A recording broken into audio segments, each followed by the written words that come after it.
Hey, everybody, listen up. I got mega huge news. Meat Eater Live is heading back out on the road. That's right. Join me and the crew. Clay Newcomb, Cal, Yanni, Spencer's going to be there. Phil the Engineer's going to be there. Meat Eater Live, headed back out. Now, when you get every ticket, okay, every ticket you buy, you get a signed copy of our new Meat Eater Outdoor Cookbook. This tour is celebrating the release of the book. Buy a ticket, get a signed copy, Meat Eater Outdoor Cookbook, wild game recipes for the grill, smoker, camp stove, and campfire, which I'll point out is a $38 value. Here's where we're going to go. April 23rd, the Mesa Art Center in Mesa, Arizona. April 24, the Balboa Theater in San Diego. April 25, the Grove in Anaheim, California. April 27, the Crest Theater in Sacramento. April 29, the Union in Salt Lake City. April 30, the Egyptian in Boise. May 1, the Wilma Theater in Missoula. May 2, the Bing Crosby Theater in Spokane, Washington. May 4, Revolution Hall in Portland, Oregon. And May 5, the last day of the tour, Pantages Theater in Tacoma, Washington. For tickets and more information, visit the events page at themeateater.com. Hope to see you at the show. Hey, I'm K.C. And I'm Tyler. And you're listening to The Element Podcast.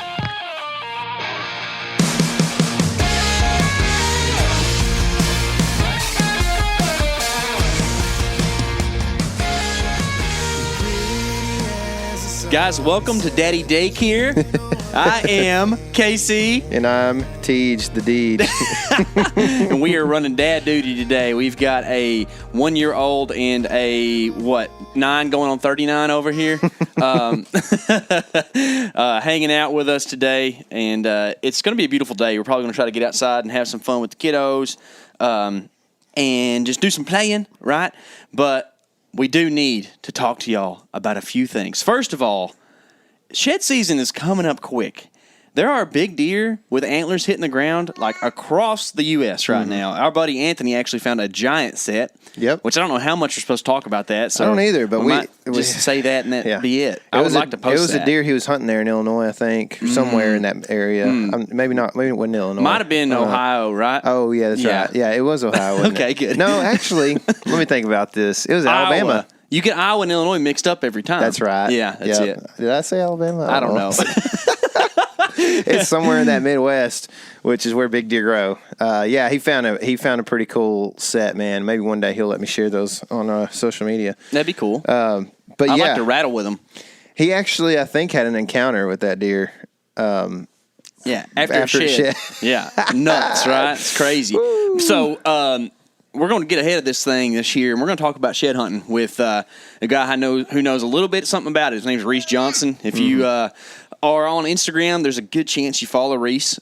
He's got a lot of followers, and he's just he's not really affiliated with brands or whatever. He just does his thing there in Tennessee, Kentucky area, and finds a lot of sheds and runs a lot of trail cameras. So he knows a lot about deer movement and really a lot about like timing of deer dropping sheds and where they're going to drop them and stuff, and he gets into some of the stuff. It's pretty good. This info. episode's going to be awesome. Yeah. So definitely get yourself some space for focus and listen and dig into this Unlike podcast. What we're doing today. Or any day, really. So this week, this coming week, so as you're listening to this, we're within a week of doing some pig hunting, and we've been talking about this for a long time. We have opened up the pig hunting party to the public, and we have what looks like dozens and dozens of people coming. So we have already shut that down. So if you're missing out and you're just now hearing it or whatever, it's we apologize that you didn't get in on it, but you are not in on it. Next year, guys. Next year. So we're all going to do some hunting. We're going to hang out on Friday, do some raffle stuff. Got some really great prizes, and then we're going to hunt. That next day on the 13th, and it's going to be awesome.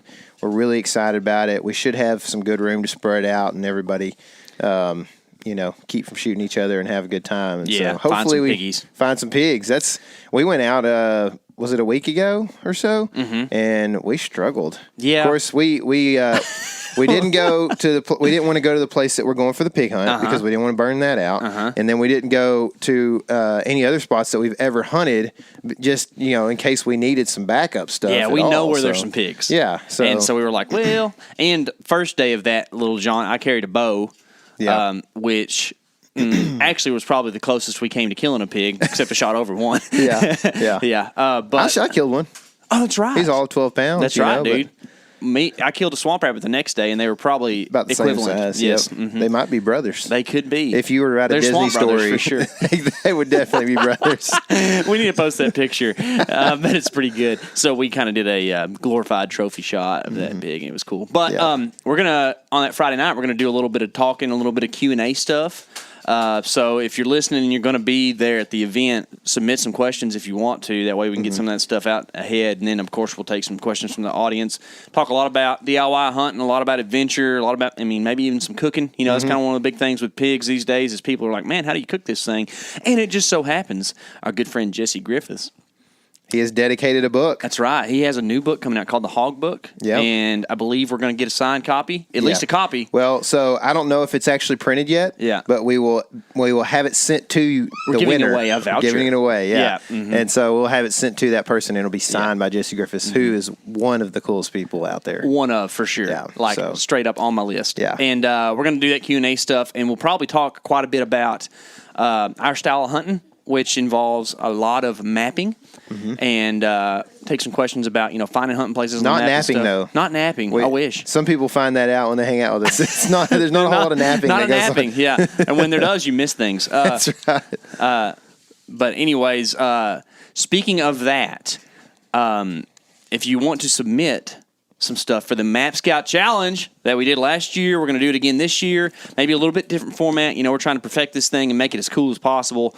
But we are doing the Map Scout Challenge again this year. We're going to head out to a couple different states across the U.S. We're going to do some stuff here in Texas and really try to improve even on what we did last year about helping you find whitetail deer in the off season by looking at your maps and then turning that into deer getting shot in the fall, which you did, we did. Quite a bit this year. We did, man. It was, it really did. And like even, there were some instances where we had some encounters that we didn't come out with a dead deer that was, it was based off of the opportunities we had last summer to go figure out deer, like it's just the experience, man, that we got with the Map Scout Challenge was awesome last year and it was a big help for us this year. And so I would say that if you're talking about, we're talking about off-season scouting in this episode. We talked about that it was sheds, but it's a lot of off-season stuff and how this translates into hunting.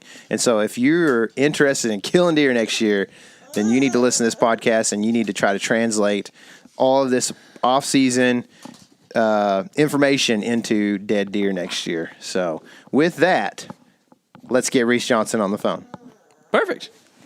All right, so now on the phone we got Reese Johnson. He is a shed hunting expert, in my eyes at least, which I don't know what that takes to qualify. But I think you're awesome, man. So that's what matters. KC does too. Thanks for coming on the show, man. What's been going on? Oh, well, I appreciate it, guys. It's time to wrap everything up, and I'm waiting on those antlers to fall. It's deer season went out here on the 19th, which is later than a lot of areas, and so I've spent the last 2 weeks, 10 days, duck hunting a little bit, taking down blinds, starting to put the camo away, and it's been a sad couple of weeks. This is a deer hunting podcast, but here's the deal: I'm not even a waterfowler. And the other day you posted a picture on your story, and I said, "Oh my goodness!" I'm so jealous. Yeah, tell us about that. There's people that don't know out there. Well, I got an invite to a place. So we'd actually planned on deer hunting and whacking and stacking some does, to fill the freezer. Naturally we're going to wait till the last weekend, and we did shoot several. We got enough to feel comfortable. We ended up with 9 on the year, just does, which is what feeds my family, my mom and dad, and my sister and brother-in-law. So that's what we'd end up putting away. We were going to take some friends to our farm and go shoot some more. Well, we got call from a friend who's got a heck of a duck hunting farm, and he's like, "Hey, y'all want to go?" Well, when he calls, you pretty much drop everything and you say yes. And so we went, and then on that second morning, we had 5 birds come in at right at hours, and we ended up knocking out all 5. We was in the timber, and one of those was a mallard pintail hybrid drake. Ugh, man. And he was pretty. He's pretty, and the man that owned the farm, who invited us, he was kind of like, we didn't really know who shot it, and that's okay. But he's like, I'm gonna put this thing on the wall. And I said, and so I was like, yeah, that's good, great, and the other. And then by the time the hunt was over, he's like, "Do you want to mount this thing?" And I'm like, "Well, I'm going to if you're not. I'm not going to let you throw that thing in a ditch." No. And so that one is in my freezer right now. That's so cool, man. So, yeah, and it was in good shape too, huh? Oh, it was pretty. It was pretty. So waiting to do something with that, which that'll go with the only other duck mount I have is I've got 2 black duck mallard hybrids. So I'm not a duck hunter by trade, but I have been pretty lucky. Yeah. When I do get to go. Yeah, it seems like it, man. That's pretty cool, man. I saw I had a guy send me a picture of a mallard wood duck cross this year. Oh yeah. Oh my gosh, dude! Like that's got to be the prettiest duck in existence. Dude, I've seen that. It's got it had like a wood duck head, but it was all green. Like no stripes or nothing on it. Oh man, it was. I don't know. I think birds are about as cool as it comes, man. So I grew up duck hunting quite a bit here in East Texas, which is not the greatest place in the world, but we're not far from Louisiana and Stuttgart and everywhere else that you can get into a lot of birds. So, we naturally kind of think that stuff is pretty cool and did a bunch of it. But anyway, you mentioned that you're waiting on antlers to fall. A good way I've heard to get into shape for the next season is to chase deer around till they fall off. Have you done any of that before? Oh, just a little bit. You can. My wife likes shed season. You can guarantee, other than the fact I'm continuously gone, but you can guarantee I'm going to lose between 10 and 15 pounds in the months of March and February. Yeah. It's almost a guarantee that with all the hiking, it's going to happen. So if you're looking for an excuse to exercise, it's like treasure hunting is what I tell folks. Yeah. There's something you get for just exercising. You don't just exercise for fun. I'm not trying to be the best at exercising, but I have a reward for it. The problem is that there's like, Culvers and Bojangles and all that on the way home from that, So that's... Well, yeah. True. So what got you into shed hunting, man? Well, we're diehard deer hunters, just like everybody else, I think, is probably going to listen to this. And, I grew up, Dad, I vividly remember as a 4-year-old, my dad tying me to his chest and climbing me up sticks to put me in a lock on and I think he had like 2 or 3 safety harnesses on me, I swear. And that was on the coast of Georgia. We've lived all over. He manages a national wildlife refuge. So I've done some pretty cool conservation work between wood storks, alligators, migratory songbirds, sea turtles, you name it. We've done it. That's cool. Now we finally settled in Kentucky when I was in middle school, and we lived here for, it doesn't feel like it, but the last 15 years. And this is kind of like the gateway to the Midwest in my eyes. And you got a little bit of everything, and I'd be hard pressed to leave it. Man, that's a cool thing, dude. Like a lot of guys that are as hardcore about deer hunting don't have quite as extensive a background in the wildlife side of things, man. Is that is that something that you enjoyed, like as much as your dad enjoyed doing that kind of stuff? Yes, and I've kind of got to see a lot of this stuff firsthand. He went to Mississippi State and did wildlife biology and has a master's from there at the Deer Lab, just like all that sort of stuff. So, I kind of had I've said this before, walking encyclopedia around me my whole life for deer. Yeah. And so that's a tool that I've had that a lot of folks have not been able to utilize. And so taking that to my advantage, and I've always, just had that same interest and same drive he's had. And, the unfortunate part for the wildlife side of things and conservation side of things is you either work for a nonprofit or you work for the government. Yeah. And in all honesty, there's not a lot of money to be made there.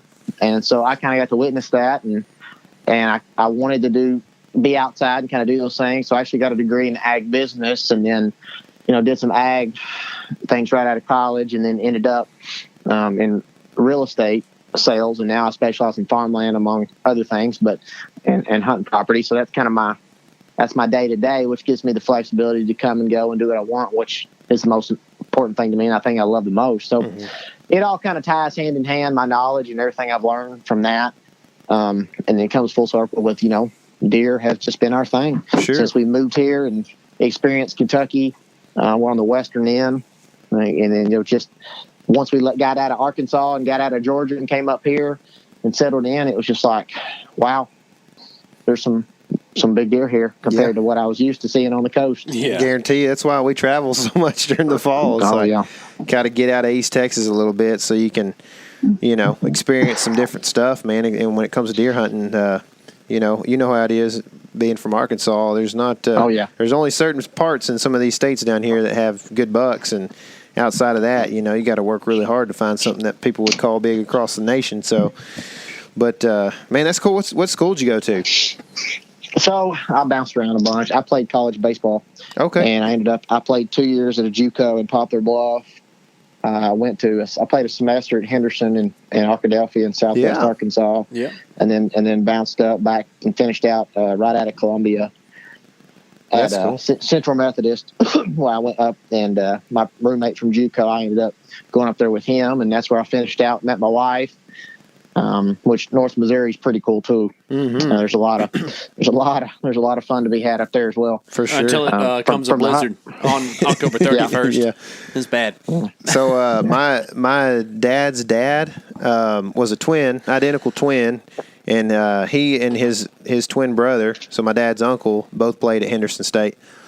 Okay. So they played football, but I got you. Yeah, a while back. So they were football trumped baseball for sure. But that's kind of a nationwide deal. Well, maybe not. I don't know, but people pretty crazy about the NFL for sure. Yeah, and college football. Well, when I knew that when I got done with all of that, it was going to be hard to beat Kentucky.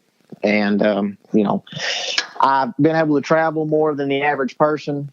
Growing up and seeing quite a bit of between, and even with baseball, we traveled quite a bit. So between those things, I've seen a lot of the country that a lot of folks haven't seen, and I knew that, it was going to be hard to beat this area. Sure. And so I was content to come back home and settle down. And I convinced my wife to come.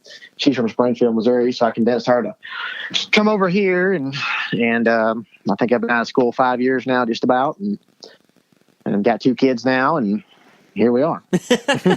Where'd you pick up your love for shed hunting? Like, when did that click? Well, it's kind of funny. I still remember the very first one I ever found.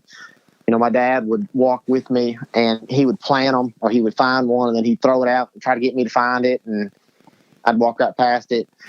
And I think a lot of people struggle with this, and it's one of those things that still, to me, in my head, I remember there's a time when it clicks. And when it clicks and you recognize what you're looking for and you find that first one, it only gets easier. Mm-hmm. And a lot of folks will say something to me, or, they've never found one, or they struggle to find some. And it's not easy, but I'm telling you, once you find that first one and your eyes become accustomed to looking for that curve and that main beam, or those tines shining in the sun, and knowing kind of where to look, it becomes normal. And then, I've always had a fascination with antlers. And so it's just a continuation of deer season and late season scouting, which I cannot stress, the importance of that, which I think you guys know. I would take late season scouting over anything else. Yeah. Summer and just about almost into rut, I'd consider them just about equal. Mm-hmm. You can learn a ton from that. Mm-hmm. For sure. So with that, man, let's talk a little bit about we'll kind of work in a chronological order here. We'll go talk about your 2020 season a little bit, and then we'll work into some shed stuff for this year. How about? But tell us kind of how the season panned out for you and what you're looking forward to in the beginning. So 2020 was a challenge. In 2018, I shot 3 bucks in 2 states, and I shot 2 bucks in 2019 in 2 states. So 5 bucks in 3 years. Between 2 of those were in the mid 60s. So I had a really good run, and had some momentum coming into 2020. And as I got to running cameras and looking and this, that, and another, I set my sights on a very particular deer, and I made up my mind early on. It was pretty much him or bust. There was one deer that distracted me, and I would kind of bounce back and forth, and I hunted him a little bit. I actually shot and missed that deer. Whether I straight up missed him, I did hit a limb on that shot, and whether that actually, impacted the flight of the arrow, I don't know to what degree. But I did miss that deer, my number 2. And and then he actually got killed the week after that happened. So that was kind of a heartbreak. But besides that, I pretty much devoted my entire season to one deer or bust, and I stuck to it until January 10th is when I gave up. So that left me 9 days of season. And at that point was the first time all year that I hunted anywhere else, for anything else. I mean, I had 6. I don't really know. I'd be almost embarrassed to say that I hunted probably 60 times for that deer, but I did. So it was tough. I had multiple encounters with him, just wind and other factors, and it just never happened for me. But so we'll see if he made it and how we'll go into next year. I don't know, but that was kind of my 2020. I did draw an Iowa tag. It took 5 years, which made my 2020 even tougher. Yeah. I went up there and passed on a 135, 140, 8-point the first morning I was there. I remember watching that on Instagram, and I was like, oh, I hope that was good for him. Looking back, I could say it's easy for me to say I should have shot that deer, right? And I do believe that was the only mature deer I should have shot. I actually encountered in Iowa. But if I had shot that deer on opening morning in Iowa and pulled him out of there and been, tickled, I'd have thought Iowa was the greatest place in the world. Yeah. And in some ways it is, but, I hunted 100% public in Iowa, and that was just something I wanted to do. And so I actually spent only 4 days there in November, 2 days in October, and then I went back for a week in January and late season hunted, in which I did actually shoot a deer on public in January. My first afternoon back, I didn't get a great look at him. He had 5 on one side. I don't think he was, too awfully big. I trailed him for well over half a mile. I think I hit him low, honestly. And I thought, I got good penetration based off the arrow, I thought, but if he went a half a mile, he seemed to be making it okay. And that was in the snow. So without the snow, I wasn't able to make it that far. But so, I assume he's alive and all's well. Hopefully he is.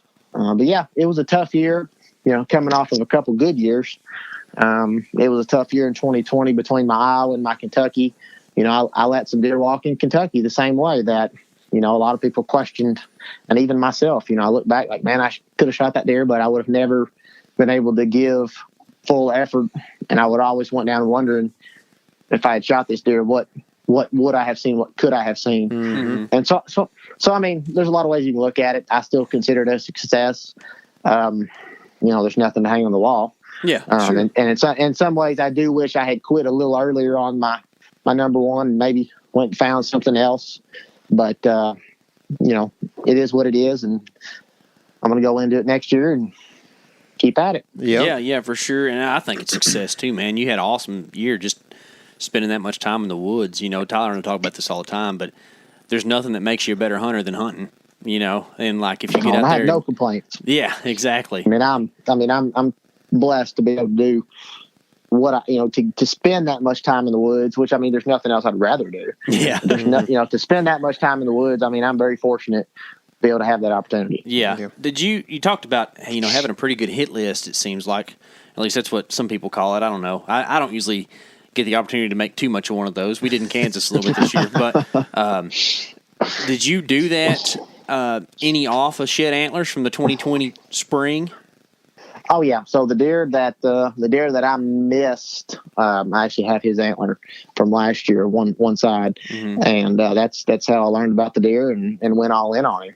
Trying to learn him, and then picked up the other deer mid-summer, and then targeted him as well. Of course, I had 3 or 4. There's a number of deer out there, and the one stood out enough that it was really my him or nothing, and I just made it that, and that was what was in my head for the most part. That number 2 was close enough that I spent some time on him, but for the most part, everything else just kind of fell by the wayside, and I was able to help a couple buddies shoot deer in Kentucky. I ran cameras consistently across all sorts of both private and public land, and just kept tabs on everything I could. which, I like trail cameras just as much as anything. And there's nothing like checking the camera. And, it's pretty fun. So that's a real bad habit as well. But I just love being out there checking those cameras. Just all parts of it. It just fascinates me. Deer in general fascinate me. And so that's just, while I love to do other things. I mean, if turkey season's in, I'm gonna be turkey hunting. If the duck season's in and I'm out deer hunting, I might go duck. But that's the thing. Just deer have always been number one, and that's just what it'll be. So 2020 was tough on me. I learned a ton, of course. Definitely have a plan going into next year, and I drew Iowa last year, and then I did an Antelope, Nebraska trip. So I'm sitting here thinking for 2021, what will my plans be? And I've got a Kansas point, so I know I'm pulling that. And I'm not sure what my September hunt's going to be. I'm thinking Colorado mule deer, but we'll see. There's no deer in Kansas, so don't worry about that. But guys, if you know anything about the element, we're big on our acronyms, right? And we have added an acronym to the group. HTH. HTH. Not the muscle improver. However, he's pretty muscular. Hunter the Hunter has been hunting all over the hunting world on our YouTube channel here lately. Yep. And he just had a new video drop where he saw 7 to 9 bucks. Yeah. I think there were so many he got confused on, like which one was which. He told me 9 afterwards. Yeah. That's why I put 9 in I guarantee you that one that he zoomed in pretty good that got past him, that's a big buck. My goodness, dude. You talk about frame. I know, man. So, he's had some cool encounters this year. Unfortunately, we've only been able to put together a few videos from his season, but the dude's going to be very involved going forward. And you've heard him on the podcast recently, so all you podcast listeners out there know Hunter the Hunter. And you need to go check out his videos if you haven't lately. We are also going to release a video very soon where I shoot a public land Kansas deer. So, Toad Daddy. It's coming out. So go check out the YouTube stuff when you get done listening to this podcast. We'll put a link in the description below. From where you took the shot at your number 2, how close was that to the shed that you found? Oh, probably half a mile. Mm-hmm. How do you, in all honesty, how do you get to that? How do you get to that point? Were you able to deduct from finding where you found the shed, the time of year that he would have been shedding, like that he was going to end up there, or did it take a lot of or some trail camera info to help you out? It definitely took some trail camera. If I couldn't have done it without those, I'm not gonna lie.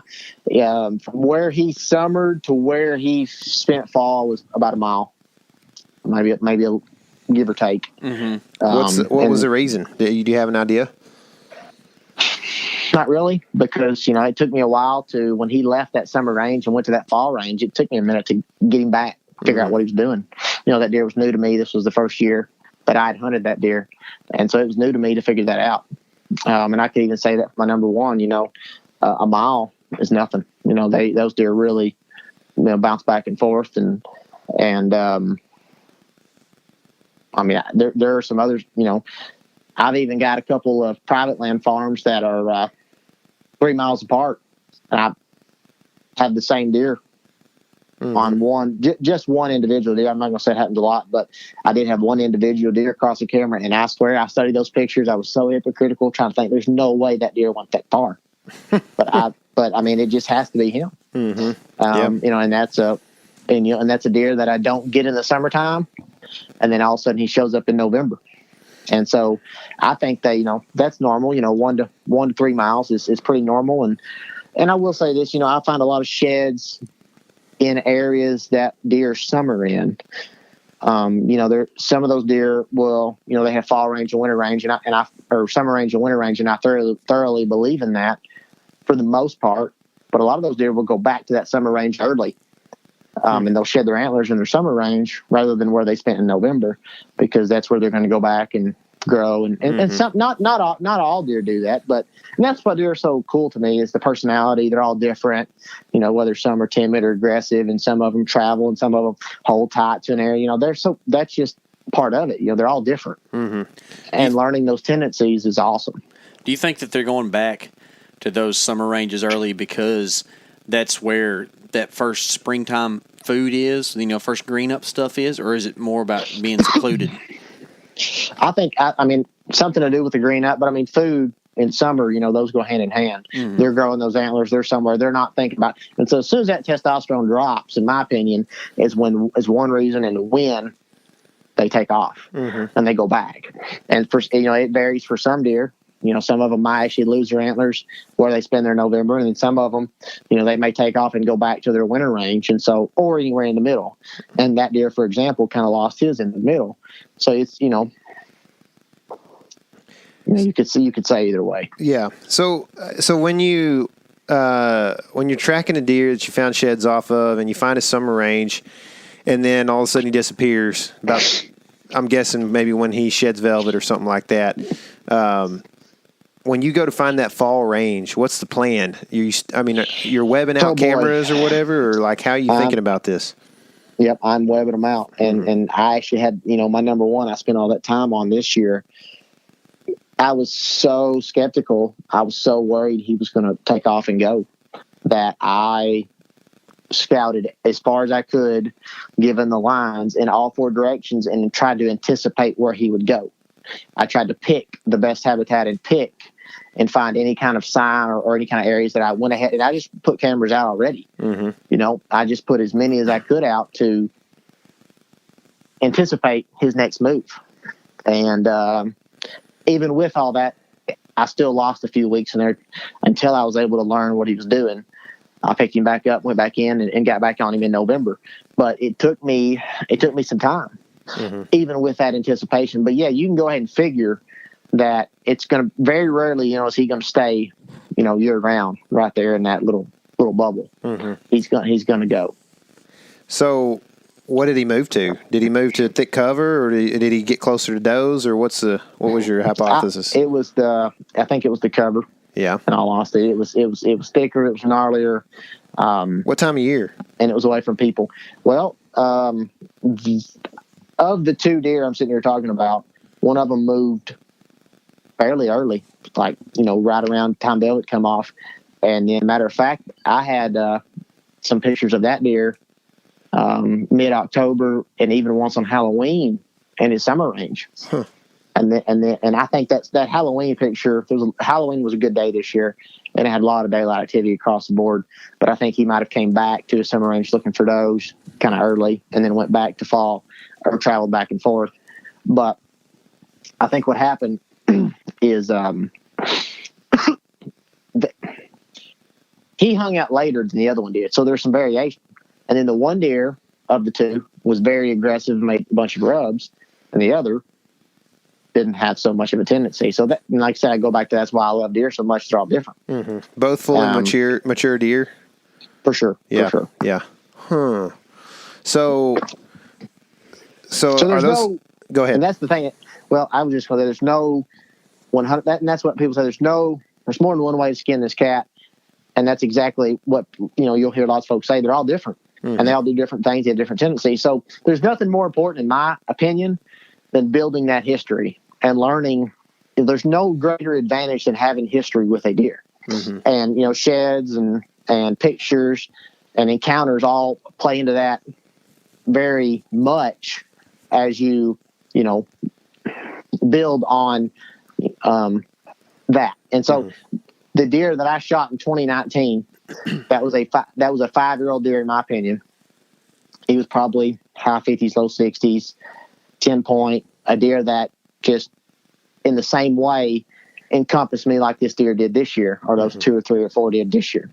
And I spent all that time on him just the same. Well, that being said, as a 3-year-old, I had him on only 2 cameras, 2 plots. So it kind of, and then and actually I didn't even notice him as a 3-year-old because he was so rare to our farm. And then as a 4-year-old, he showed up in the summertime, and I'm like, oh my gosh, what deer is this? Where did he come from? So I went back in my records, and I found him. So for this year coming up, what deer, like how many deer are you going back into your records and going, okay, I need to find this deer's sheds, and then I need to get some trail cameras up for him. Like how many you got? I would target probably, realistically, you need to, I think if you go deeper than 3 to 4 deer, you're spreading yourself too thin. Especially, which, I mean, there's nothing better than targeting a specific deer and having that chess match with. And that's what I was able to accomplish in 2019. That deer there, as a 5-year-old, was the biggest deer I had around. And I had him at 3, 4, 5. I knew his tendencies. I knew where I could kill him. And my camera let me know that. And he was only using 2 plots. And when he started showing up mid-November, it was only this. It's kind of funny because it was in my head, it was such a low percentage chance of that farm. He was using just those 2 small areas at the very back of the farm. And it was such a low percent chance. I actually targeted a different deer, checked the camera the second week of November, mid-gun season, and was like, oh my gosh, he's been here consistently 3 out of 6 or 7 days, and I've not been here, and I was kicking myself for not getting in there sooner. Well, I only hunted him twice in the second afternoon. I was able to, see him chasing a doe, and I was able to, shoot him right there. And, that deer right there, with 3 years of history, dreaming about that deer, thinking about that deer, there was, that meant more to me and on that one deer than just shooting a random deer that might have been bigger. It's, there's something about shooting a deer that you have history with that just means more. How many sets of sheds do you have off that deer? 0. Oh, huh. Well, that deer used such a small percentage of our farm. He was only he would just more or less come across and check those 2 food plots. That little, 50 of a 300 to 400 acre farm we have there. He would only come across 50 acres of it. He would just live at the back, and so he was so hard to pattern and so hard to hunt that you couldn't pressure him too hard because you only had legitimately 1, maybe 2 stands to try to chase him out of. So in the next, going into 2021, do you feel like that right now is a pivotal time for you to start like? I guess when you start looking at shed, or I guess at your target bucks or your hit list or whatever for next year, like, do you feel like, man, like there's a big pressure on me to go find these sheds? I need to find these sheds because it's the first piece of the puzzle, or does that matter for next year? In my opinion, it really does, and I probably put more pressure on myself to try to find those than is necessary. But man, if you really can find those, that's such a big piece because you can prove, that deer was right there, be it bed or food, which is most likely where you're going to find those antlers. That is most likely where they're going to be, and so you can really utilize that and plug that into your puzzle, and it will help you a lot. I really believe that. So does that mean that your number 1 goal right now is to get out there and look for number 1 and number 2's antlers, and that's what you're focusing on? As soon as I feel comfortable they are on the ground, yes. Okay. Yes. That's kind of my next question. That will be my number 1 and those will be my top priorities. I will spend more time grid searching, going back and forth and putting in more miles in those areas than I will scouting random or new areas, for sure. How detrimental is it if you go in there and you see number 2 run off with both sides still attached? You bump him. Well, I'd be pretty torn. I'm not going to lie if I did that. But I think it's a necessary risk. There's people out there that say sanctuaries and this, that, and the other, and don't ever go in them and this, that. I don't buy that. Yeah. They're accustomed. Doesn't really matter where you're at. There's some element of human pressure or just outside pressure in general. Yeah. Coyote jump them up. Yeah. I mean, so there's so many outside factors that I think it's worth. And plus, I mean, you think about 10 years, 20 years from now, you still got those antlers, and they're in your shop, they're in your barn, they're on your wall. I mean, it's worth the risk 100% to get your hands on those. And plus they're just so cool to have. I mean, there's nothing, even if it's just like the guy that, we're seeing the giant deadhead in Ohio floating around. Now that guy couldn't hunt the farm, but he's got all those sets of sheds from that deer, and he ended up with the deadhead, of course. But yeah, it's crazy. I mean, would you not go in there for that? Or, I mean, that's the thing. It's like, how could you not? So it's worth it. What's your date of like delineation? At least where you're at. I know it's going to vary across the country, but like, what day are you like, I'm going in there? So it's going to vary, and it's hard, I know, because it changes. But the window to me is Valentine's Day through March 15th. Mm-hmm. I would say approximately Valentine's Day, 50% should be on the ground. By March 15th, you're looking at 75 to 80% on the ground. Uh-huh. And so this is the way I approach it.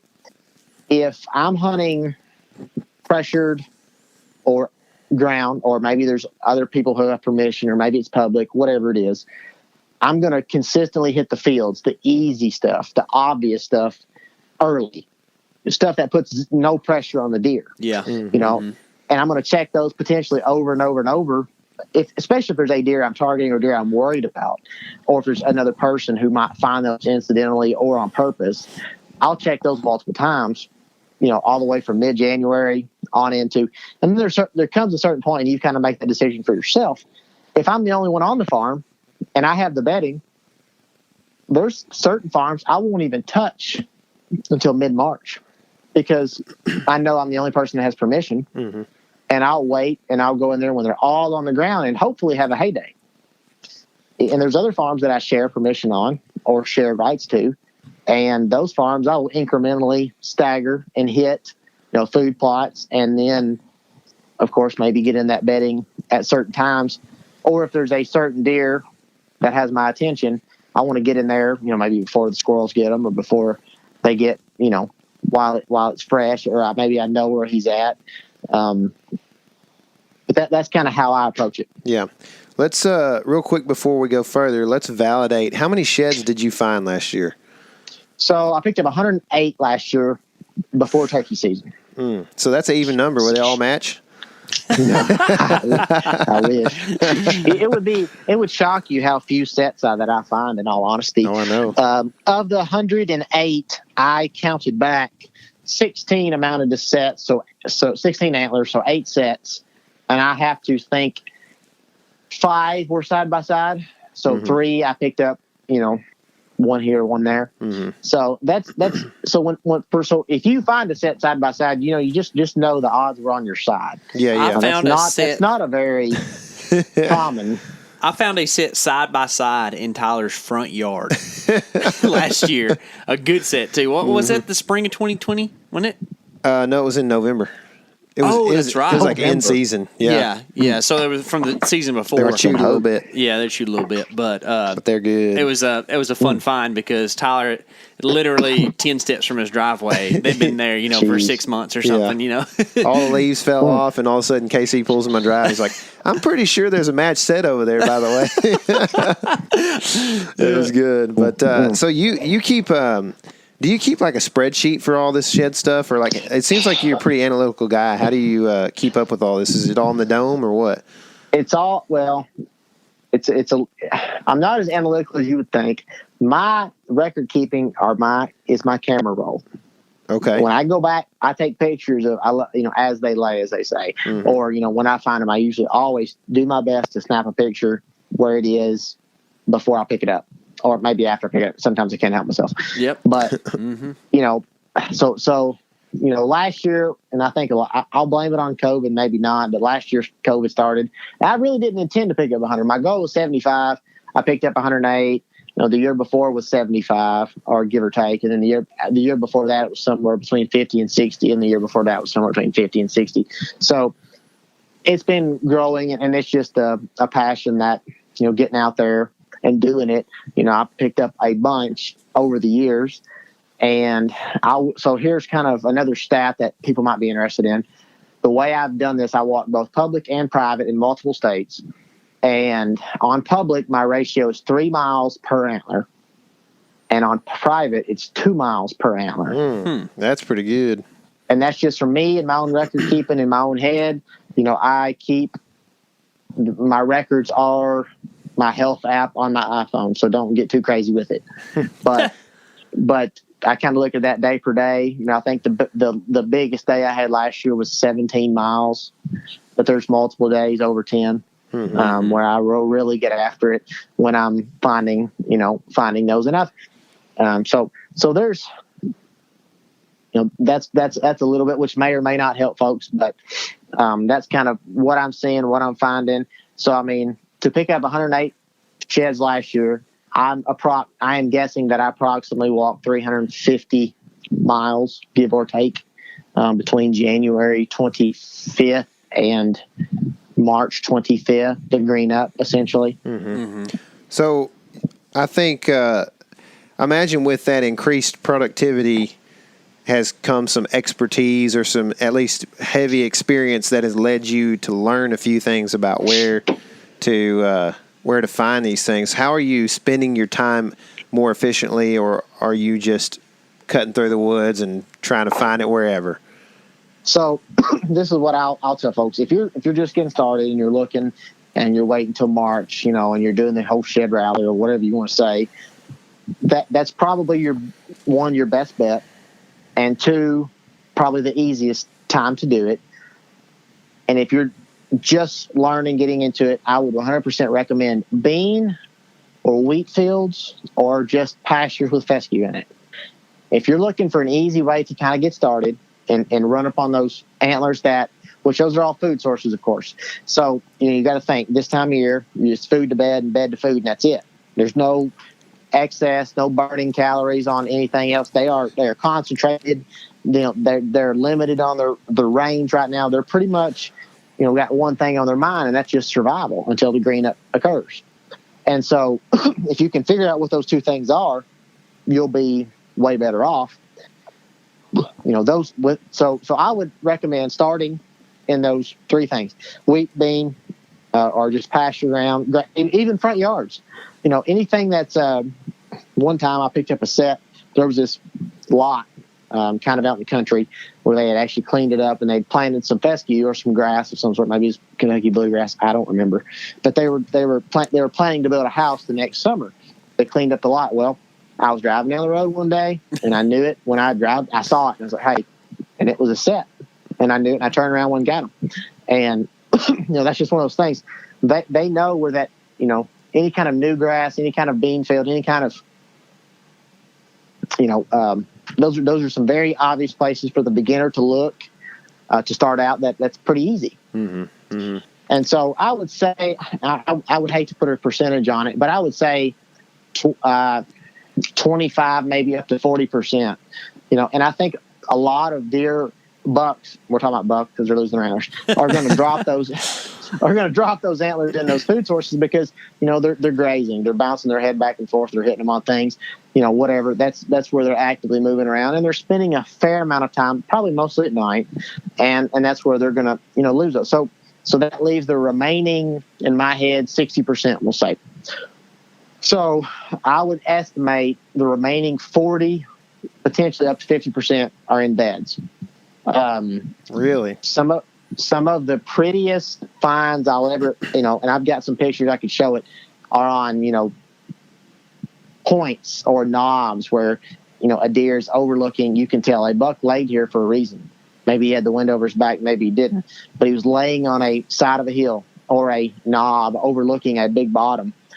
And when you find that set, or maybe you find an antler, it's just, you should, take the time to imagine and think about it. Why was this deer here?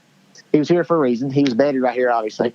You wouldn't believe I found a bunch tucked up next to big dead trees or down logs, is what I mean. But, they're bedded up next to those for the sense of comfort. They've got their back protected and they're overlooking something usually. And so that's kind of one area you can look at. And for layman's terms, if you're looking at Onyx and you're following the topo map, that usually that average dark contour line, that kind of mid slope, is one of the best places to focus, because those deer, in my opinion, they will walk the bottom and they will walk the top. And usually in the bottoms it's creeks or fields, or on top it's the same. But those side slopes, if you will walk kind of midway up and down and look up and look down, you will generally find more antlers, in my opinion. You're going to miss some on top and you're going to miss some on the bottom, but they will bed on those mid slopes, I think, wherever you're at. And that's where they seem to spend the most time, both traveling and bedding. And so I would give it 40, and 20, just to be safe as far as food, bed, and travel. And so there's less sheds to be found on those travel corridors. I get a lot of times, people say, creek crossings or fence crossings where they have to jump. And yes, you will find some there occasionally. It happens. But the majority of them, in my opinion, are going to be in the beds. You will find some, food would be next. And then, transitions would be third. Man. Is there a correlation to where you find matched sets? No, and I wish there was. I mean, there seems to be no data on that, and it doesn't really matter to me, whether they're big deer or small deer. Yeah. The odds of finding a set seem to be slim regardless, and I feel comfortable saying that. I've picked up enough antlers that, you will find some side by side. And if you find one, you should definitely look around your surrounding. That, all right, is there, do I see an antler within the next 50 yards, any given direction? Odds are it's going to be no. But there's no rhyme or reason. I picked them up as far as pushing a mile, from one side to the other. Yeah. I assume so there's really no rhyme or reason. You run trail cameras a ton. We already know that, but I'm assuming you run them on into shed season. What's the longest you've seen a deer hang on to one after he dropped the other? I've actually had deer carrying in April. Which will break your heart. I jumped the deer last year while shed hunting. Had more than one in my hand and jumped him up, and he was at least a 50s caliber deer, and had both sides. And it was like mid-March, and I was sitting there thinking, "You've got to be kidding me!" And he was not nice enough to drop them as he ran. When Eastman's, huh? And so, there's no winning. And that's the thing. You're racing the green up. The green up is when it gets hard. Spring gets here. Turkey season gets here. You're thinking about other things naturally. And so when that occurs, there's a window for sheds. And sometimes those deer are going to carry those antlers late. And that's just a risk you take and just part of it. You're not going to win them all. There's some you're going to find the following year because they carried them late, and it is what it is. But, I've picked up some as early as Christmas Day. I think that was the injured buck. But, it does not hurt to get out there and learn. Yeah. And that's the thing. You cannot underestimate the value, in my opinion, yes, you're shed hunting. You're hopefully getting something out of it. You're getting to take an antler home, maybe, if you're lucky enough. But as you're walking and as you're going, you should be really looking for, there's nothing, those trails and those scrapes are more defined, and those rubs even, they really stand out this time of year. And you should be, I'm dropping waypoints everywhere I go. Scrape here, rub here. And if a target buck or anything ever brings me back to that area for any given reason, or maybe I feel like today with this wind, I should go hunt this area because that's what I've been dealt. Well, guess what? I've got a scrape marked. Maybe I go sit over it, but I haven't been there in 3 months. But that's okay because I've been there once before, and maybe I don't remember it the most, but having that on X takes you in there, you get to that point, and you go set up right there, which I did multiple times this year, situationally thinking, well, maybe this deer's over here. So if I go over here, this is what I want to do today. I'm going to hang and hunt, and I'm going to go. I know that this scrape was here, in the wintertime.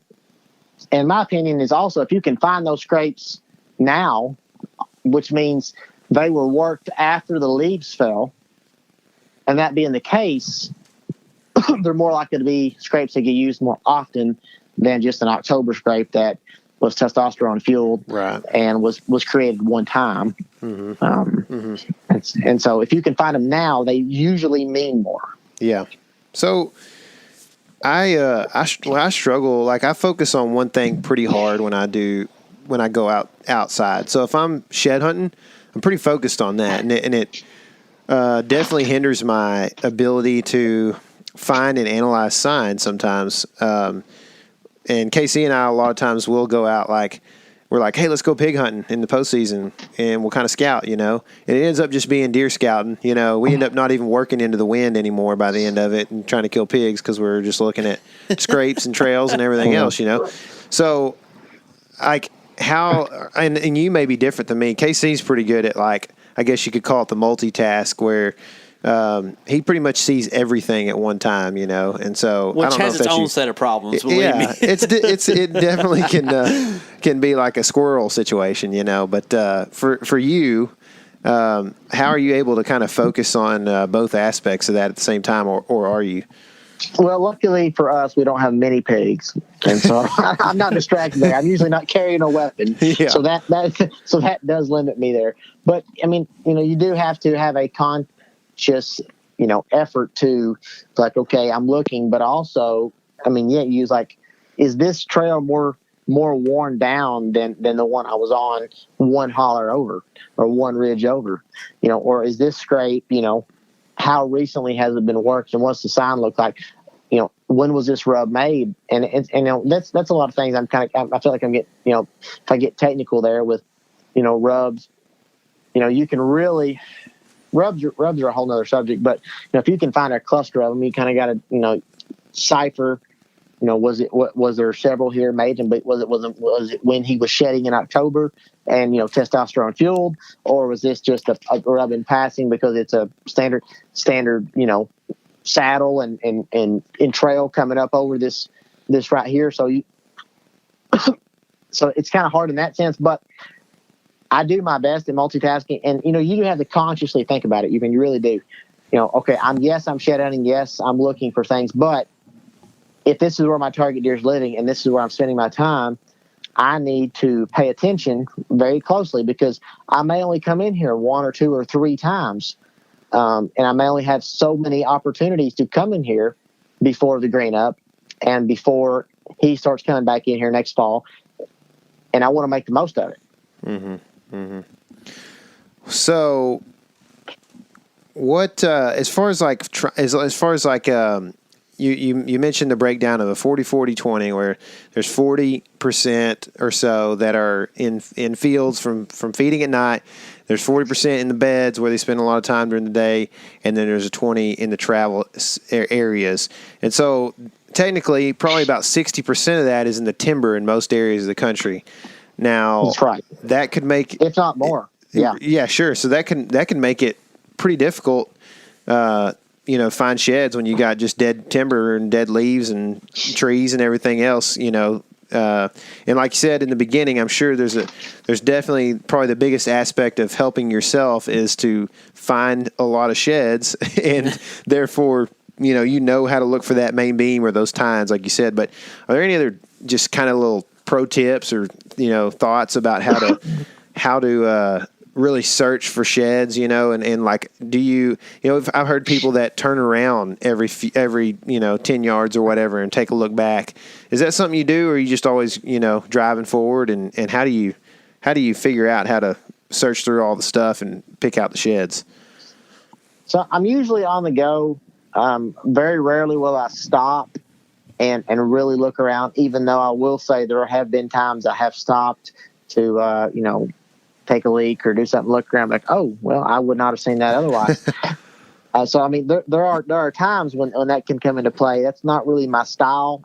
And I guarantee, there's no telling how many I've walked past over the years doing that way. But I like to cover a lot of ground. I like to see a lot of country. I want to see as much sign as possible and make the, and really cover everything. And then I'll go back another day and maybe I'll walk it a different way. Mm-hmm. I'll come from the other side. So how often are you doing that? I mean, like, I guess that depends on how big the deer is, right? Yeah, basically, yes. Yeah. Basically, yes. It depends on how much I value that area, because it's a lot easier to get permission to go shed hunting than it is to go hunting. Mm-hmm. If you're saying, hey, this is what I'm looking for, this is what I'm after, you say, can I walk this property? They might not let you hunt, but they might let you shed hunt. Mm-hmm. And so if that's important to you, and maybe a particular deer is that you're after, you can maybe not get to hunt it, but you can work off of what you find by shed hunting it and walking that and making those waypoints. And then coming back to, hunting season, you can make the most of it by figuring, well, maybe I was hunting over here on my side of the fence, but maybe I should hunt over here. And so there are infinite aspects of this that you can really dive into as far as that goes on the side of things. But just, and the one thing I would preach more than anything is, I know it's hard because everybody's time is limited, but it's the persistence of it. The more you're out there, the more you're in the woods, the more you're looking at leaves and sticks and hopefully antlers, and ciphering that in your head and figuring out what you're looking for, it will click. It will come to you. It's hard to stick with it. I mean, I get it. It's not for everybody, but once it comes to you, it's like a game or a sport or any kind of, whatever you want to play or do. Once it comes to you and you realize what you're looking for, it gets easier and easier with time. And so if you really can stick with it, especially if you're in a high deer density area, you really can have some success. And, there's a deer, for example, the deer I killed in 2017, I have one side to him the year before and his set from the year before that. And I think one more from the year before that. And so there's just, there's nothing better than this, somebody comes over, you tell them the story. Hey, I shot this deer. Here's his antlers from the year before. Here's cool. His antlers from the year before that. And that's awesome. Building that history with that individual deer is really cool. Yeah. So do you feel like you do better if you dedicate a whole day and spend, daylight to dusk shed hunting that day, or do you like to break it up and do like 3 or 4 hour stints because your eyes get tired? Well, my schedule is different than everybody else's. I work for myself in that sense, so I can do that. Mm-hmm. I try not to spend entire days unless it's a Saturday, because if I'm not careful, I will get on a tear and go, and I'll walk and walk and walk and walk. So I have to think about it to myself. I have to limit myself and plan. Okay, you're going to do this today. You got to get your work done, and then you're going to go maybe this afternoon if you're lucky. Mm. And so that is part of it. A lot of people, like anything else, the time factor is their limiting deal. And the one thing I failed to mention that I think a lot of folks who talk about this subject would mention is when it comes to weather, those rainy and overcast days are by far my favorite. If I know it's going to be misting, rainy, cloudy, I will, this time of year, rearrange my schedule to work on the sunny days and be able to have off the nasty days. Mm-hmm. Because those antlers pop so well when the leaves are dark and those white antlers pop. Mm. You'll see, you will be able to pick those things out so much better in that type of conditions that I would much rather go when it's like that if you have that ability. If you're just, on the weekends and it's sunny days can be very hard, especially when it's shadows and they're playing with your eyes and, you've got sun and shadows and you're in the woods specifically. That's when it can be very hard. And so, doing that, it's almost kind of like hunting. I'd rather go early in the morning when the sun's not at its, 9 o'clock or higher. And then I'd rather go in the evening when it starts to set and we get a little more shade and it's a little more consistent. You can seem to do better there. Mm-hmm. Yeah, that makes sense. Do you use binos a lot whenever you're scoping out sheds? Yes, I would always, I have my harness on me at all times, which I don't even hunt with binos a lot of the times unless I'm in open country. Yeah. But I always recommend. There's a lot of times I've walked up to a field and looked at it, beans, whatever, and see nothing. And then I pull those binos up, do a quick glass, and look out there and be like, right there's an antler. And I would not have seen it if I had not taken the time to walk to that edge and walk that in that field and just, do a pan across the field from one side to the other. There's no telling how many antlers I've picked up that way by just having just even basic binoculars, nothing fancy, just taking a look across the field. You'd be amazed at how many you'll find that way. Yeah, cool. For sure. Where are you putting all these sheds? Like, how many do you have? And what are you doing with them? In the shed. I don't. Several hundred. I don't really know. I've got tubs. Literally, I just buy those tubs from Walmart, those plastic tubs, and just throw them in it. Mm-hmm. If they're worthy enough, they might make it into the house. On the counter, on top of the fridge. Here and there on the table. Occasionally that happens. My wife gets a little upset. After a while, they have to go out to the shop, or which I do have a shelf, which I can send you a picture of. There's a shelf in our shop where most of our deer are, and it's dedicated solely to shed antlers, and it's just full from top to bottom from everything my dad has been able to find from the 1990s all the way through right now. Wow. Yeah. And I pretty much keep them organized by location or sentimental value. There's some antlers that, this deer I've got 3 sets off of, and, that set's right here. Those 3 sets are right here on the shelf, or this deer. And that's what's so cool about it to me. I'll go over there in the summertime when it's 100 degrees out and there's nothing to do. You pick one up and it's like, okay, this is this deer from this farm back in 2012. Mm-hmm. And you look, this is the deer that I end up shooting, or this is the deer that we don't ever know what happened to. Yeah. Well, this was just a random one that I found one time. Do you label them? I struggle with it because I hate to put Sharpie or anything on them. Me too, man. Some of those. I know I do have some of those tags that I've used some.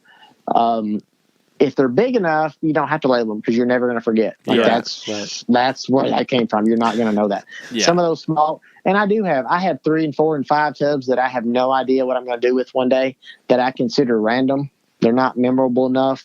They're maybe from a farm I walked that was for sale one time, and I picked it up and I threw it in the box, or maybe it's got chew marks, or maybe it's bleached. And so I've got several tubs of those that I have no idea what will happen with one day. I assume my kids will probably sell them, but I, they'll get, $3 a pound. I don't know. Maybe that's high. I really don't know what the price is. I have no clue, but that's, so I don't know. I can't let them go. I have so many people ask me, my dog loves to chew on those. Can you get me some of those? Maybe, probably not. Yeah, this gal from my wife's work asked if we had any extra ones. Like, whoever had extra sheds, man? I don't know. Yeah. No, there's no such thing. There's no such thing. What's the most sentimental shed you have? It really leads me back to Arkansas. There was one antler in particular. I was young enough. My dad was driving the 4-wheeler, and I was sitting in front of him. And we were driving down a trail on a farm we had leased. And I didn't see it. I should have seen it. And he got after me for not seeing it. But that was before I knew anything about anything. And there was a antler off of an 8-point that scored probably in the high, it had been the 50s. We still got it, obviously, but it was a mid-50s 8-point, if not bigger. We actually took it to Arkansas Big Buck Classic that year and had it scored. I don't remember. I think it was a 60, 70-inch antler. And it was hanging in briars about 5 foot off the ground. Whoa. Eye level. And that deer, and it was just like we drove the 4-wheeler up and he slammed on the brakes and looked over and it was just hanging there in the branch. And I never saw it. He had to point it out to me. But that deer, that antler there is one of the biggest ones we have to date. And it still sits right up there, right in the very front. As soon as that's the, I don't know. I don't remember, but I think the G3 on that thing is pushing 13 inches. Golly. But it is, that was probably the most, that I can recall. That's just one of the ones which that year we only found one side of that deer. The year before we have both sides, and we actually put those on a little Euro mount. They're hanging up in our shop right now. But that particular antler was the biggest one we'd ever had at that time. And, that was an antler that I remember to the day finding. And that was the deer that just, when you were a kid, you always dreamed of. That was the deer that I always thought about. Every time I go hunting down there, that's the deer I want to see. That's the deer. That's the deer. Now, and that was pre-trucking. When we hunted that farm, it was between two. Uh-oh. I bet his phone died. When we hunted that deer, oh, you're there. Hello? Yeah. Can you hear me? Yeah, we lost you for like 5 seconds. Start over at, when we hunted that deer, it was between something. 2000 and 2004. So that was back when Dad was running deer cams on 35 millimeter. Oh, wow. That's back when that antler was found. So if you think about it, that deer's been dead. He actually got shot by a friend of ours after we moved away a couple years later. That deer had to have been 9 or 10 years old. It was something ridiculous. But, that shed antler is still, to me, the one you immediately gravitate towards when you walk up to our, little collection there. Yeah, that's cool, man. I've got a nice 8-point or 4-point side I found in Kansas. It's kind of like that for me. But I think that my most sentimental shed is I found a Coos whitetail shed in New Mexico on that Gila elk hunt, and that's it's like, I don't know, probably came off a 70-inch deer or less, it's like a tiny buck, but just cool. It's just not a very common thing. So that's going to be hard for me. It's hard. I mean, and I'm sitting here as we're talking. I'm in my bedroom. I'm on my phone, obviously. I've got 2 sheds off of more or less 4 points, 1.5-year-old deer. One of them was, I remember vividly, the very first shed I ever found, tracking a doe that my dad had shot on our family farm in Arkansas with my grandpa, and it just chewed up. It's all to pieces. It's not worth anything. And then the other one that's laying here is no bigger, but my grandma found it, who's since passed. Yeah. And she found it on their farm in Arkansas, which is just up the road from the other one. Yeah. So there's a couple antlers here. And that's the thing. It's the stories. It's behind them. I mean, you get to build the history. They're all different. They're all so cool. Deer are fascinating in general. But there's so much that can help you on the hunting aspect of this side of things, from shed hunting in general. There's so much that can help you from hunting it, but it's also the memories that go with it, just like anything else, because you are physically taking something home that day that's important to you. Mm-hmm. Yeah. Mm-hmm. When legal, right? You ever been in the state where you can't pick up an antler? I don't know if I can. That would not be a state that I should probably go to. Yeah, no, man. You go to national parks, I don't think you're supposed to. Yeah, and I'm like, right. Man, that's luckily I've not had to encounter that, but yeah. But that would be a struggle. Do you still pack every single one of them out? Like if you find a button, are you taking it with you? Man, I am. It's hard. It's going to have to be pretty ugly for me to let it lay. I left some laying. Nothing. In New Mexico, but that was in a backcountry hunt. We left some good elk sheds behind, and it's like, I don't want to pack out I don't think I could have got them out. No. After getting out of there, I don't think I could have got them out. Because I carried a mule deer and that whitetail. I carried a mule deer too, But, it's tough, man. That's a tough thing to do, for sure. It would for sure be hard for me to leave one. And I've left a few in my day, but definitely not my first option. Yeah, I hear you. Well, I'm not going to ask you where, but can you describe the area that's going to be your first go-to? Like, is it timber? Is it field edge? Where's your first go? Well, this time of year is without a doubt field edge. Yeah. You walk those field edges. I picked up a set. I picked up 3 so far this year, and they're all old.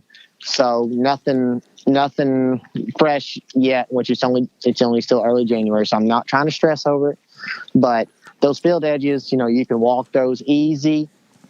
You would believe how many deer will, and I think it's something to do with bucks, how many deer will lose those antlers within 50 yards of a field edge.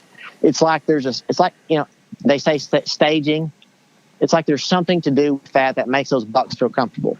If you'll not only walk the outside of not only walk the inside edge of a field, but walk inside the woods, no more than 50 yards, how many antlers you'll find will be rather impressive to you. And I can't explain it, but if you'll walk 50 yards inside the woods next to a field, and I think a lot of it has to do with the forage. So that's a lot of times where you'll see honeysuckle or things like that, a little diversity, or maybe there's some safety there that makes those bucks feel comfortable. But you wouldn't believe the amount of antlers you'll find, 50 yards or less inside a field edge. Yeah. How much, like, take a public land, for instance. Let's just use that as a scenario. How much does distance from parking or from the road matter to you when shed hunting? Are you spending much time near the roads, or are you like trying to burn back in there and get where people don't go often? I really don't find much difference. I found them as close as 30 yards from the road, to as much as a mile deep.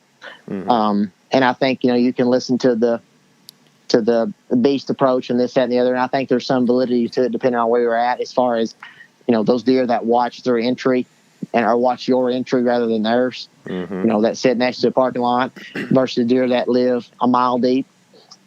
And I really see no variation. It really seems to me an equal amount. And I will very often spend a lot of time putting cameras, 50 yards from a road, easily accessible, easily checkable without bothering the deer. And and that might be, I might have 20 of those scattered public or private. And if there's a deer worth targeting or learning more about, well, maybe then I'll dive in more. But I'm not going to go, a mile deep unnecessarily unless I have a reason. And so I'll find a lot of those, I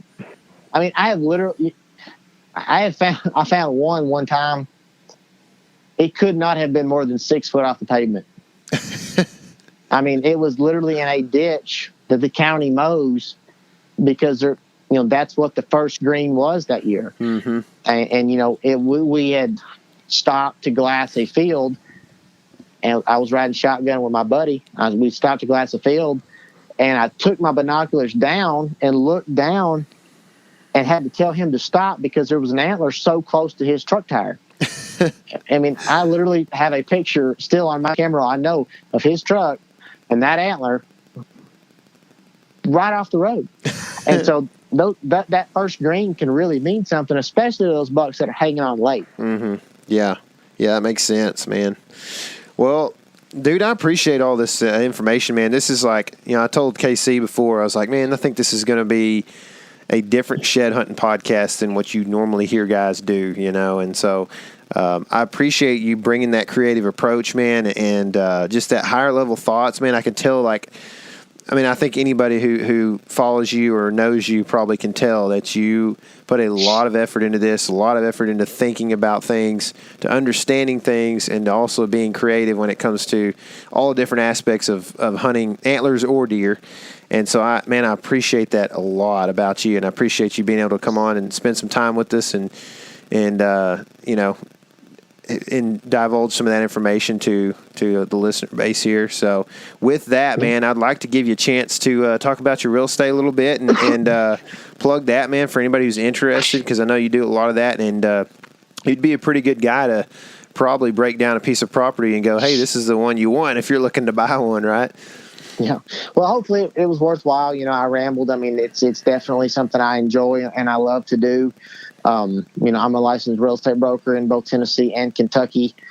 And on the western portions of both states is really kind of where I focus. Obviously, whitetails are my passion. You can, find me pretty much on social media and all, Reese Johnson 7, pretty much anywhere. Any way I can help, I will be happy to help anybody out there that's listening, sheds or not. That's just something that I definitely thoroughly enjoy. Appreciate you guys having me. Hopefully it was a little different and maybe somebody can take away something from it. If not, feel free to send me a message and I'll hopefully clarify. But that's kind of where I'm at. And like I said, any way whatsoever, Western Kentucky, that's where I'm at. Yeah, man, I appreciate it, and definitely it was, man. It was good stuff, man. And like I said, I appreciate the approach that you take to this whole thing, man. And we'll be in touch. I know off the air here, we'll be probably talking a lot about deer hunting, and in the future, hopefully, we can share camp together. Yeah, well, that would be fine with me. It's about time to start walking. That's right, man. All right, well, have a good night, man. All right, you too. Appreciate it. Let me tell you something. Tell me. I try to clean my accent up just a little bit so people can understand me. And when I get somebody like Reese on, who also has a thick accent, I revert back real quick. So if you couldn't understand anything I said in that interview, I am sorry. If you're north of Mason-Dixon, this one might have been a tough one for you. Or it could have been really funny, right? Yeah. So, yeah. For sure. Dude, Reese is pretty cool, man. Yeah. I have a feeling that one of these days we'll end up in the woods with that guy a little bit. Yeah, I hope so, because, Yeah. I would like to chase some of the deer that he talks about chasing. My goodness. If you don't follow Reese on Instagram, we'll put a link or put his Instagram handle down there below. I think it's Reese Johnson 7. I think you said it in the thing. That's right, I think. The dude posts like a big trail cam picture every day of a deer. Yeah. So pretty cool. And, I would love to have the problem of having to pass 155s. You know what I mean? So I think. Or considering passing 180s. That's true. Yeah, for real. So this was a cool episode, man. I hope you guys gleaned some information from it and are able to take this going forward into the off season, into the summer scouting, and put yourself on big deer next year. With that said, make sure and go check out the YouTube, like we mentioned earlier. There's a lot of stuff coming out right now. I think we're even going to probably do a re-release and add some of the 2018 videos to our season playlist. Ooh, there's some good stuff that happened in 2018. Just because there's, we're we're going to be pushing into 13,000 subs pretty quick here. Yeah. And thanks, guys. Yeah. And there are like 200 views on most of these videos. So I know you guys haven't seen them. You know what I mean? So, and there's a lot more than that to listen to the podcast. So, you know, I know that you guys are going to, you know, haven't seen that stuff and would probably enjoy some of it. Essentially, it is the season before we created the idea. Back when it was the PLC. That's right. If you missed the old PLC intro, just let us know. We might bring it back. Who knows? Yeah, just a little. The good stuff. That's right. Anyway, guys, we appreciate you listening. And remember, this is your element. Living it.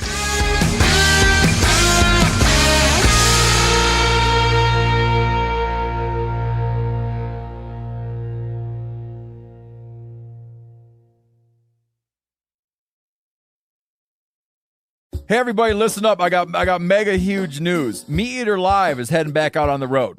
That's right. Join me and the crew. Clay Newcomb, Cal, Yanni, Spencer's going to be there. Phil the engineer's going to be there. Meat Eater Live headed back out. Now, when you get every ticket, okay? Every ticket you buy, you get a signed copy of our new Meat Eater Outdoor Cookbook. This tour is celebrating the release of the book. Buy a ticket, get a signed copy, Meat Eater Outdoor Cookbook, wild game recipes for the grill, smoker, camp stove, and campfire, which I'll point out is a $38 value. Here's where we're going to go. April 23rd, the Mesa Arts Center in Mesa, Arizona. April 24, the Balboa Theater in San Diego. April 25, the Grove in Anaheim, California. April 27, the Crest Theater in Sacramento. April 29, the Union in Salt Lake City. April 30, the Egyptian in Boise. May 1, the Wilma Theater in Missoula. May 2, the Bing Crosby Theater in Spokane, Washington. May 4, Revolution Hall in Portland, Oregon. And May 5, the last day of the tour, Pantages Theater in Tacoma, Washington. For tickets and more information, visit the events page at themeateater.com. Hope to see you at the show.